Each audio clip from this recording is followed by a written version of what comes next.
kembali di stop. Nah, sistem akan berhenti kembali. Ini merupakan wiringnya adalah kita gunakan presisi SR3 BDM1BD. Di sini kita perhatikan bahwa 24 volt kita hubungkan 24 volt DC, ini 0 groundnya. Inputnya adalah start stop ya, start stop ya. Kita hubungkan 24 volt DC. Output pertama, output kedua. Output pertama kita hubungkan DV relay A1 relay, kemudian groundnya kita hubungkan ke ground karena dia DC. Begitu juga dengan DV relay kedua ya, output D kedua A1 A2 nya hubungkan ke ground untuk DV relay. Nah, DV relay ini untuk kontak NO nya kita hubungkan dari 210 yang fasanya masuk ke kontak NO DV relay pertama, akan dihubungkan ke kontaktor pertama yaitu terminal A1, A2 nya kita hubungkan ke netral ya. Begitu juga DV relay kedua, perhatikan kontaktor kedua dan A2 nya kita hubungkan ke netral ya. Nah, kemudian untuk rangkaian 3 pasnya 380 nya ini kita gunakan NCB 3 pas di sini L1 L2 L3.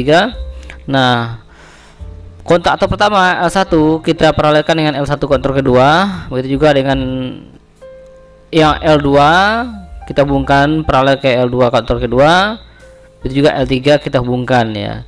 Nah, di sini L1 masuk ke L1, L2 masuk ke L2, L3 masuk ke 3. Jadi artinya input tegangan 380 masing-masing telah masuk ke baik kontaktor pertama ataupun kontaktor kedua melalui terminal L1, L2, L3 ya, sama saja ya.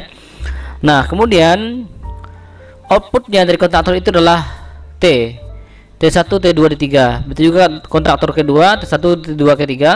Nah, T1 ini kita hubungkan ke terminal overload L1, T2 kontaktor 1 ke input terminal overload yang kedua ya. T3 output kontaktor masukkan ke input L3 tor pertama. Begitu juga sama dengan tor kedua. T1 hubung ke L1, T2 hubung ke L2, T3 hubungkan L3 dari output kontaktor ke input terminal overload. Sedangkan output terminal overload T1, T2, T3 untuk gerakan satu arah selanjutnya ini kita hubungkan T1 hubungkan ke U, T2 hubungkan ke V, T3 hubungkan ke W, itu untuk gerak satu arah. Sedangkan kontaktor kedua ini kita gunakan untuk berlawan arah ya. Tadi bahwa kontaktor pertama kita gunakan untuk satu arah, sekarang kita gunakan kontaktor kedua untuk dua arah atau berlawan arah jarum jam.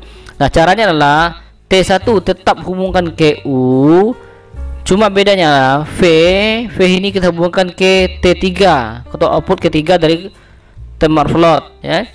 Kemudian W nya kita hubungkan ke terminal output T2 ya, T2 dari terminal overload. Jadi V nya hubungkan ke 3, sedangkan 3 nya hubungkan ke 2. Itu untuk putaran arah motor berarah jarum jam. Nah, demikian rangkaian sistem motor 3 pas ya.